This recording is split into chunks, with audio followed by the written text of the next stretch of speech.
Johnathan Walton may not be super famous, but the shows he has helped produce are household names. Reality shows such as Shark Tank and American Ninja Warrior rank at the top of his resume. Besides being a reality TV show producer, Jonathan's personal life was relatively uneventful till a strange woman entered the picture and turned his quiet existence into a blockbuster crime film. Jonathan first met our mystery woman in his high-rise apartment building in downtown Los Angeles. He was trying to organize a few like-minded neighbors to protest the closing of the building pool, and the most passionate person he could find was an Irish woman named Mair Smyth. Together with other neighbors who wanted their pool back, Jonathan and Mair took charge of the dispute with the owners. According to Jonathan, Mair proved to be the most passionate, protesting the issue harder than anyone else. After the pool dispute, Jonathan and Mair hit it off and began developing a friendship. Jonathan says Mair wanted to get to know him and his husband, so the gregarious Mair offered to take Jonathan and his husband out to a nice dinner. However, Jonathan didn't realize exactly how nice. The bill arrived totaling $600. Jonathan recalls how nonchalant Mair was about the expensive bill. From then on, Jonathan knew Mair had money, he just didn't know where it came from.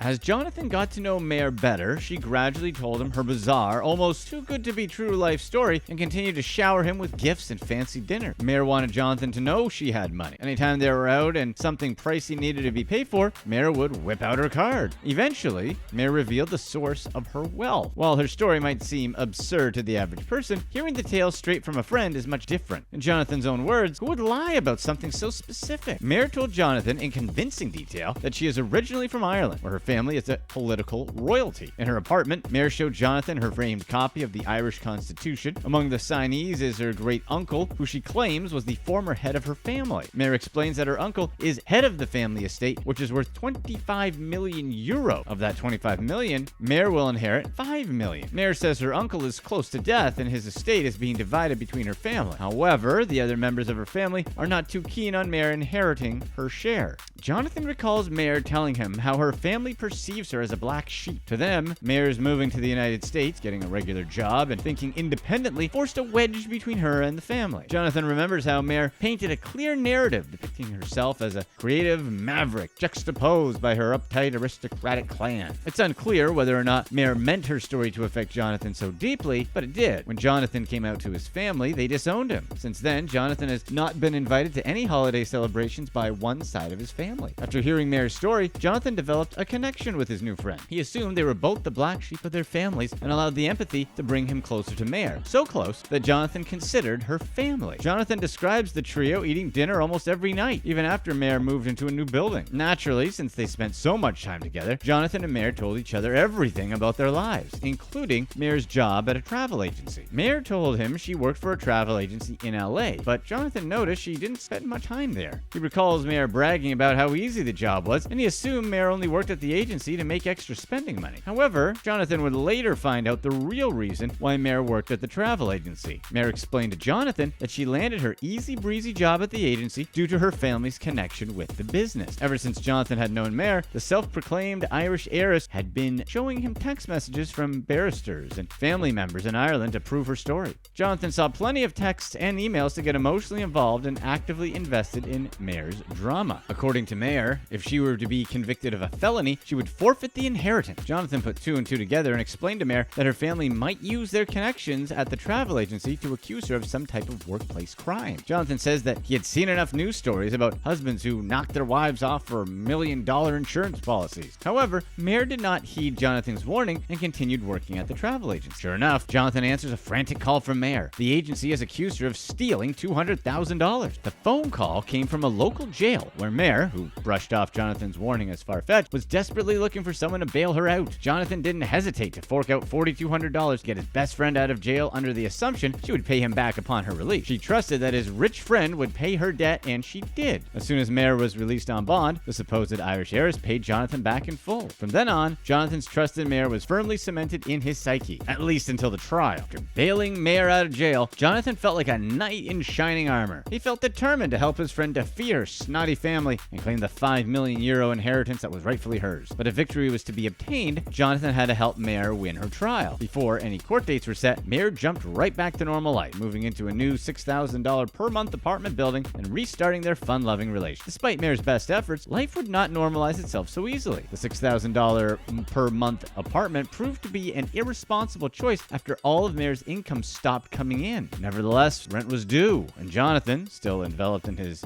chivalrous mindset, was more than happy to lend Mair some rent money. Shortly after the $6,000 loan, Mair came to Johnathan with a 5-figure request, $54,000. Mair explained to Johnathan that she needed some money to pay her legal fees, with most of the funds going towards hiring a top-notch attorney. Johnathan rode in on his armored steed with $4,000 in cash, $50,000 worth of credit cards, saving the day yet again. At this point, Johnathan found himself $60,000 deep. Plan was for Mair to pay Johnathan back when she won her trial and became eligible for her inheritance. According to texts and emails provided by Mair, the trial was going well until Mair got arrested again. Tear-filled eyes, Johnathan listened to Mair tell him why she was in jail. The judge presiding over Mair's case found out she paid for her attorneys using Jonathan's money and sentenced her to 30 days in jail for money laundering. However, Johnathan lending money to Mair is not illegal, nor is it money laundering, but Johnathan doesn't know that. All Johnathan knows is he wants to visit his best friend. However, during their phone call, Mair adamantly tells Johnathan not to visit her in jail. Her reason is embarrassment.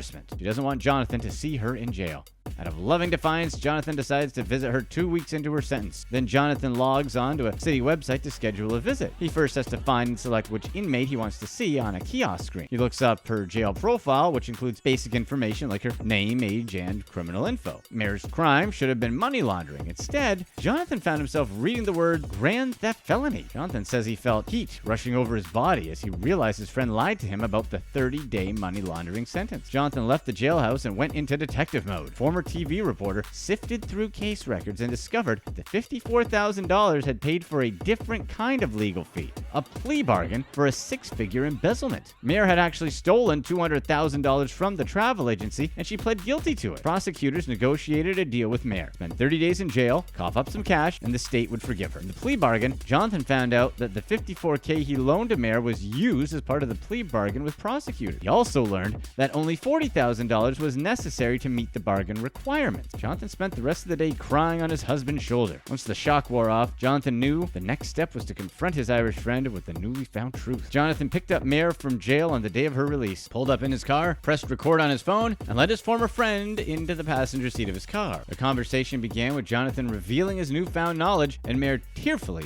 denying his accusations. Though their friendship ended, Jonathan's interest in exposing Mair lingered. He began an investigation, starting with her social media. From there, Johnathan found other victims, including his own landlord, who told Johnathan that Mair was $12,000 behind on rent. The landlord revealed Mair's excuses to dodge her payments, like claiming she needed to pay for cancer treatment. As the investigation went on, Johnathan noticed similar patterns involving cancer treatments and equally bizarre lies. Up to that point, Jonathan's investigation was beginning to stagnate. Then he remembered he had access to Mair's AOL email account. Johnathan logged in and jumped to the con artist rabbit hole that is Mair Smyth. He discovered many of the email addresses she had shown him were fake, including one Johnathan believed to belong to actress Ashley Judd. But most importantly, Johnathan found out how deep Mair's scheme ran. Mair had many aliases and hair colors to go with them. While scouring through her social media, Johnathan found Mair wearing various disguises, each one coinciding with a different name and story. He also dug up evidence that Mair had been through several plastic surgeries to alter her appearance. Johnathan uncovered 23 different email accounts, each belonging to a fake cousin, fake persona, and several fake celebrities like Ashley Judd. And though talking to other victims, Johnathan learned how Mair used these personas to lie about being an heiress, a hockey player, an Irish mobster, cancer patient, and other fake identities that existed online and in person. As for the Irish heiress story, Johnathan discovered Mair did indeed have Irish ancestry and even lived there for a time with her stepfather. However, her lineage was relatively normal, not a drop of royal blood to be seen. Even before Johnathan made these surreal discoveries, the victim turned vigilante attempted to charge Mair with grand theft using treachery as a means to commit the crime. January of 2019, 6 years after they met, Mair was found guilty of grand theft and sentenced to 5 years in jail. Johnathan Johnathan had spent around $20,000 on private investigators and hours of his own time gathering evidence to convict the person he loved like a sister. Despite his successful conviction of Mair, Johnathan is still pursuing extradition for a mortgage scam she pulled in Ireland years ago. If Jonathan's extradition to Ireland succeeds, Mair's time behind bars could be extended much longer than anyone expected. Johnathan is currently producing a 6-part documentary detailing Mair's career as an international con artist. Initially, Jonathan's doc was supposed to be a regular 1-part. After his investigation, Johnathan unearthed 45 corroborating stories from other individuals who have been scammed by Mair. The film will ideally tell the story of her victims to thousands or even millions of people. Because of the film, Mair, or anyone like her, will face a more informed community. Click here to watch one of these next videos.